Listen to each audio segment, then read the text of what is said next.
اعوذ باللہ من الشیطان الرجیم بسم اللہ الرحمن الرحیم الحمد للہ رب العالمین والصلاة والسلام علی سید الانبیاء والمرسلین وخاتم النبیین اللہم صلی وسلم وبارک علی حبیبک المصطفیٰ وعلی آلہ وسلم۔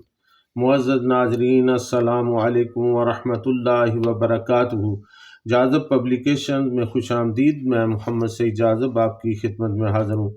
تعلیم القرآن کا سلسلہ جاری ہے اور میں آپ کی خدمت میں سورۃ الاعراف کی تفصیلات و تشریحات پیش کر رہا ہوں۔ آج کی نشست میں سورۃ الاعراف کی آیات نمبر 123 تا 126 شامل ہیں۔ ارشاد باری تعالیٰ ہے: قال فرعون آمنتم به قبل ان آذن لكم ان هذا لمکر مکرتموه فی المدینة لتخرجوا منها اہلها فسوف تعلمون لأقطعن أيديكم وأرجلكم من خلاف ثم لأصلبنكم أجمعين قالوا إنا إلى ربنا منقلبون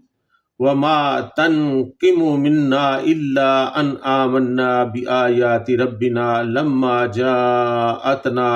ربنا أفرغ علينا صبرا وتوفنا مسلمين۔ اور فرعون نے کہا، اس کا مطلب یہ ہے کہ مقابلہ کے لیے میری اجازت دینے سے پہلے ہی تم اس پر ایمان لا چکے تھے۔ یہ تو ایک فریب ہے جو تم سب نے مل کر شہر کے اندر کیا ہے تاکہ تم یہاں کے رہنے والوں کو نکال باہر کرو، پس تمہیں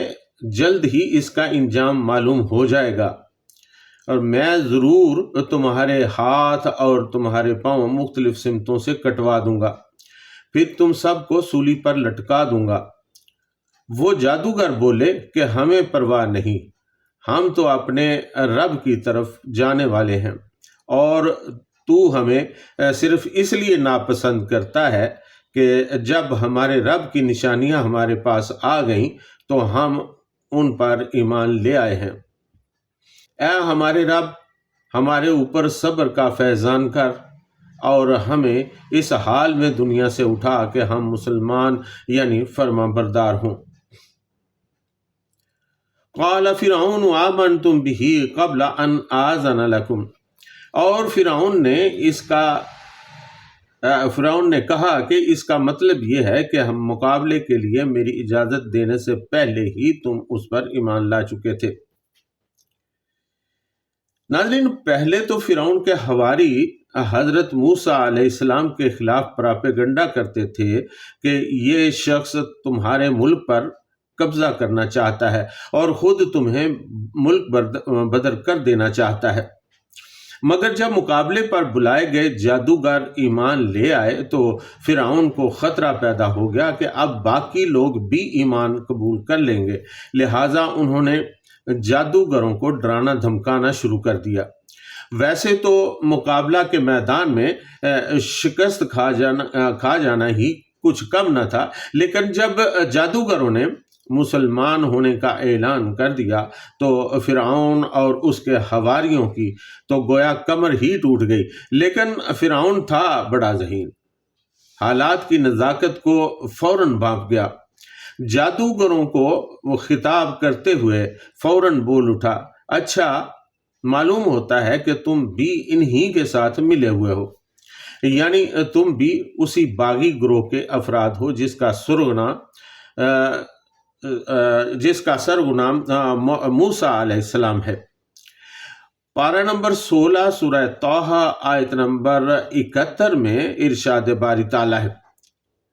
اِنَّهُ لَكَبِيرُكُمُ الَّذِي عَلَّمَكُمُ السِّحْرَ، بے شک وہی تمہارا بڑا گرو ہے جس نے تمہیں جادو سکھایا ہے۔ یعنی مقابلہ تو صرف ایک ڈرامہ تھا، اور مقابلہ کے لیے میری اجازت دینے سے پہلے ہی تم لوگوں نے آپس میں ساز باز کر لی تھی، اور اب اسی موسیٰ علیہ السلام اور اس کے رب پر ایمان لا کر تم نے اس بات کی تصدیق کر دی ہے۔ وہ کہنے لگا، ان ھذا لمکر مکرتموہ، فی المدینۃ لتخرجوا منہا اہلہا، یہ تو ایک فریب ہے جو تم سب نے مل کر شہر کے اندر کیا ہے تاکہ تم یہاں کے رہنے والوں کو نکال باہر کرو۔ یعنی تم سب لوگوں نے میرے ساتھ مکر و فریب سے کام لے کر میرے خلاف سازش کی ہے تاکہ تم اس شہر کے رہنے والوں کو یہاں سے نکال باہر کرو۔ یہ سب تمہاری ملی بھگت کا نتیجہ ہے اور تمہاری سوچی سمجھی سکیم کا حصہ۔ تم لوگوں نے اپنی شکست پہلے سے طے کر رکھی تھی، لیکن تمہیں مجھ سے کوئی نہیں بچا سکتا۔ فسوف تعلمون، پس تمہیں جلد ہی اس کا انجام معلوم ہو جائے گا، یعنی تم جلد ہی جان لو گے کہ میں تمہارے ساتھ کیا سلوک کرتا ہوں۔ لَأُقَطِّعَنَّ أَيْدِيَكُمْ وَأَرْجُلَكُمْ مِنْ خِلَافٍ ثُمَّ لَأُصَلِّبَنَّكُمْ أَجْمَعِينَ، میں ضرور تمہارے ہاتھ اور تمہارے پاؤں مختلف سمتوں سے کٹوا دوں گا، پھر تم سب کو سولی پر لٹکا دوں گا۔ ناظرین، اپنی خفت اور خجالت مٹانے کے لیے وہ ایمان لے آنے والے جادوگروں پر برس پڑا اور ان کو سخت ترین سزا کی دھمکی دے ڈالی اور کہنے لگا کہ میں تمہارے ہاتھ اور پاؤں مختلف سمتوں سے کٹوا دوں گا اور پھر تم سب کو سولی پر چڑھا دوں گا۔ پارہ نمبر 16 سورہ طٰہٰ آیت نمبر 71 میں اس دھمکی کا ذکر کچھ اس طرح ملتا ہے: فَلَأُقَطِّعَنَّ أَيْدِيَكُمْ وَأَرْجُلَكُمْ مِنْ خِلَافٍ وَلَأُصَلِّبَنَّكُمْ فِي جُذُوعِ النَّخْلِ وَلَتَعْلَمُنَّ أَيُّنَا أَشَدُّ عَذَابًا وَأَبْقَىٰ، پس میں تمہارے ہاتھ اور تمہارے پاؤں مخالف سمتوں سے کٹوا دوں گا اور تمہیں کھجور کے تنوں پر سولی چڑھاؤں گا، اور تم خوب جان لو گے کہ ہم میں سے کس کا عذاب شدید اور دیر پا ہے۔ ناظرین، شریعت محمدی صلی اللہ تعالی علیہ وآلہ وسلم میں یہی سزا ڈاکوؤں کے لیے منتخب کی گئی ہے۔ چنانچہ پارہ نمبر 6 سورۃ المائدہ آیت نمبر 33 میں ارشاد باری تعالیٰ ہے: انما جزاء الذین یحاربون اللہ ورسولہ ویسعون فی الارض فسادا ان یقتلوا او یصلبوا او تقطع ایدیہم وارجلہم من خلاف او ینفوا من الارض، بے شک ان لوگوں کی سزا یہی ہے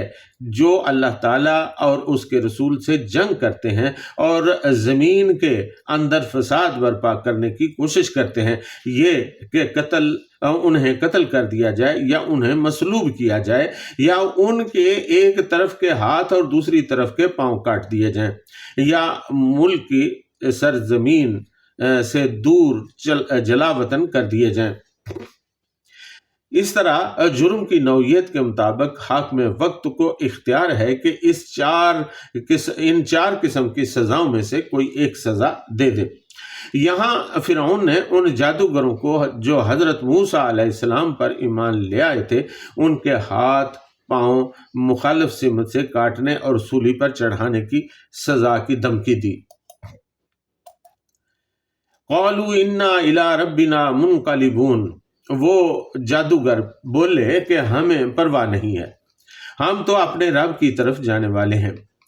ناظرین، حضرت پیر محمد کرم شاہ صاحب رحمۃ اللہ علیہ یہاں پر لکھتے ہیں کہ جب حق دل میں اتر جاتا ہے اور انسان کے رگ و پے میں سرایت کر جاتا ہے تو وہ انسان کو کیا سے کیا بنا دیتا ہے۔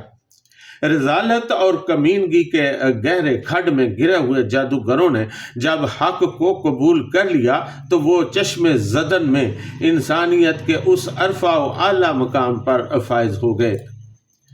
جہاں نوری فرشتوں کی بھی رسائی نہیں۔ ناظرین، غیرت عشق نے انہیں اپنے ایمان کو کسی تقیہ کے خلاف میں لپٹنے کی اجازت نہیں دی۔ ایسی ہوش ربا سزا سننے کے بعد بھی ان کے پاؤں نہیں ڈگمگائے بلکہ باطل کے چیلنج کو بخوشی قبول کر لیا۔ برملا مجمع عام میں فرعون کے منہ پر اس دھمکی کا بے پرواہی اور بے نیازی سے جواب دے دیا کہ ہمیں اس بات کی کوئی پرواہ نہیں ہے کہ تو ہمارے ساتھ کیا سلوک کرے گا، ہم نے تو بس اتنا جان لیا ہے کہ ہمیں آخرکار اپنے رب کی طرف ہی لوٹ جانا ہے۔ ناظرین، مولانا سید ابو الاعلیٰ مودودی رحمۃ اللہ علیہ لکھتے ہیں کہ اس مقام پر یہ بات بھی دیکھنے کے قابل ہے کہ چند لمحوں کے اندر ان جادوگروں کی سوچ میں کتنا بڑا انقلاب پیدا ہو چکا تھا۔ ابھی تھوڑی دیر پہلے انہی جادوگروں کی سوچ کا حال یہ تھا کہ اپنے آبائی دین کی نصرت و حمایت کے لیے گھروں سے چل کر آئے تھے اور فرعون سے پوچھ رہے تھے کہ اگر ہم نے اپنے مذہب کو موسیٰ علیہ السلام کے حملہ سے بچا لیا تو سرکار سے ہمیں کیا انعام ملے گا؟ اور اب جو نعمت ایمان نصیب ہوئی تو انہی کی حق پرستی اور اولو العزمی اس حد کو پہنچ گئی کہ تھوڑی دیر پہلے جب بادشاہ کے آگے لالچ کے مارے بچھے جا رہے تھے، اب اس کی کبریائی اور اس کے جبروت کو ٹھوکر مار رہے تھے اور ان بدترین سزاؤں کو بھگتنے کے لیے تیار تھے جن کی دھمکی وہ دے رہا تھا، مگر اس حق کو چھوڑنے کے لیے تیار نہیں تھے جن کی صداقت ان پر کھل چکی تھی۔ ناظرین، ان 9 مسلم ساحروں نے فرعون سے مزید کہا، وَمَا تَنْقِمُ مِنَّا إِلَّا أَنْ آمَنَّا بِآيَاتِ رَبِّنَا لَمَّا جَاءَتْنَا، اور تو ہمیں صرف اس لیے ناپسند کرتا ہے کہ جب ہمارے رب کی نشانیاں ہمارے پاس آ گئیں تو ہم ان پر ایمان لے آئے ہیں۔ ناظرین، یہ کہہ کر انہوں نے فرعون کو ایک اور چرکا لگایا، یعنی ہم سے اگر کوئی غلطی یا گناہ سرزد ہوتا اور تو ہمیں سزا دیتا تو کوئی معقول بات بھی تھی۔ اب تو ہمیں یہ سزا اس لیے دے رہا ہے کہ ہم نے اللہ تعالیٰ کو وحدہ لا شریک مان لیا ہے اور اس کی آیات دیکھ کر اس کے رسول کی تصدیق بھی کر دی ہے۔ چاہیے تو یہ تھا کہ اس سب سے بڑی نشانی اور روشن سچائی پر تو بھی ایمان لے آتا اور ہمیں حق شناسی پر انعام دیتا، الٹا تو ہمیں سولی پر لٹکانے کی دھمکی دے رہا ہے۔ یہ خود تمہاری اپنی نادانی اور بد نصیبی کی کھلی دلیل ہے۔ پارہ نمبر 16 سورہ طٰہٰ آیت نمبر 72 اور 73 میں ان کا تفصیلی جواب موجود ہے۔ قَالُوا لَن نُّؤْثِرَكَ عَلَىٰ مَا جَاءَنَا مِنَ الْبَيِّنَاتِ وَالَّذِي فَطَرَنَا فَاقْضِ مَا أَنتَ قَاضٍ إِنَّمَا تَقْضِي هَٰذِهِ الْحَيَاةَ الدُّنْيَا إِنَّا آمَنَّا بِرَبِّنَا لِيَغْفِرَ لَنَا خَطَايَانَا وَمَا أَكْرَهْتَنَا عَلَيْهِ مِنَ السِّحْرِ وَاللَّهُ خَيْرٌ وَأَبْقَىٰ۔ انہوں نے کہا کہ اے فرعون، ہمیں اس کی قسم جس نے ہمیں پیدا کیا، ہم ہرگز تجھے ترجیح نہیں دیں گے ان روشن دلیلوں کے مقابلہ میں جو ہمارے پاس آئی ہیں۔ بس ہمارے بارے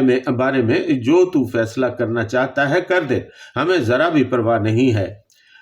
تو صرف اس فانی دنیوی زندگی کے بارے میں ہی فیصلہ کر سکتا ہے۔ بے شک ہم اپنے رب پر اس لیے ایمان لائے ہیں تاکہ وہ ہماری خطائیں معاف فرما دے اور جادو کے سلسلہ میں اس غلطی پر بھی ہمیں معاف فرما دے جس پر تم نے ہمیں مجبور کیا ہے، اور اللہ تعالیٰ ہی سب سے بہتر اور ہمیشہ رہنے والا ہے۔ ناظرین، دنیا بھی بڑی میٹھی ہے، دولت و ثروت میں بھی بلا کی کشش ہے، اس کا جاہ و جلال بھی دل موہ لینے والا ہے، لیکن یہ سب کچھ اسی وقت تک ہے جب تک حسن ازل آنکھوں سے مستور ہے۔ جب جمال حق کرم فرما ہوتا ہے جب انوار الہی کے مشاہدے سے چشم دل منور ہوتی ہے، جب ساقی کریم عشق و محبت کا ایک جام پلا دیتا ہے، تو پھر دنیا اپنی تمام حشمتوں اور دل ربائیوں کے باوجود حقیر اور بے وقت ہو کر رہ جاتی ہے۔ قلم رو عشق و محبت کے تاجدار آقا دو عالم صلی اللہ تعالیٰ علیہ وآلہ وسلم نے مدینہ میں یہی بادہ لالا فام اپنے صحابہ کرام رضی اللہ تعالی عنہم کو پلایا تھا۔ حقیقی انہی دلاویزیوں کو ان کے سامنے بے نقاب کیا تھا، ان کے قلب و نظر کو اسی کی رعنائیوں سے آشنا کیا تھا۔ پھر انہوں نے ایثار و فدائیت کے میدانوں میں جو کارنامے انجام دیے، کاروان انسانیت کے لیے وہ آج بھی روشن کے بلند مینار ہیں۔ ربنا افرغ علینا صبرا وتوفنا مسلمین، اے ہمارے رب ہمارے اوپر صبر کا فیضان کر اور ہمیں اس حال میں دنیا سے اٹھا کہ ہم مسلمان یعنی فرما بردار ہوں۔ ناظرین، فرعون کو کھری کھری سنانے کے بعد وہ 9 مسلم ساحر انتہائی خشوع و خضوع کے ساتھ بارگاہ الہی میں عرض کرتے ہیں کہ اے مولا، امتحان کے ان مشکل ترین لمحوں میں ہمیں صبر عطا فرما، اور جب ہماری روحیں اس پیکر خاکی سے نکلنے لگیں تو لبوں پر تیری توحید کی شہادت ہو۔ ناظرین، حضرت عبداللہ بن عباس رضی اللہ تعالیٰ عنہ نے فرمایا ہے کہ یہ لوگ دن کے اول وقت میں جادوگر تھے اور اسی روز آخر وقت میں شہید۔ معلوم ہوا کہ حضرت موسیٰ علیہ السلام کی صحبت نے پرانے کافروں کو ایک دن میں ایمان، صحابیت، شہادت جیسے تمام مدارج طے کروا دیے۔ صحبت کا فیض سب سے زیادہ ہے۔ تفسیر کبیر کے مطابق ایک قول یہ بھی ہے کہ فرعون انہیں شہید نہ کر سکا، بلکہ ان کا بال تک بھی پیکا نہ کر سکا۔ ناظرین، قصہ موسیٰ، قصہ بنی اسرائیل ابھی جاری ہے اور آئندہ کئی رکوعات تک یہ جاری رہے گا۔ اس میں عبرت اور سبق و موز بات یہ ہے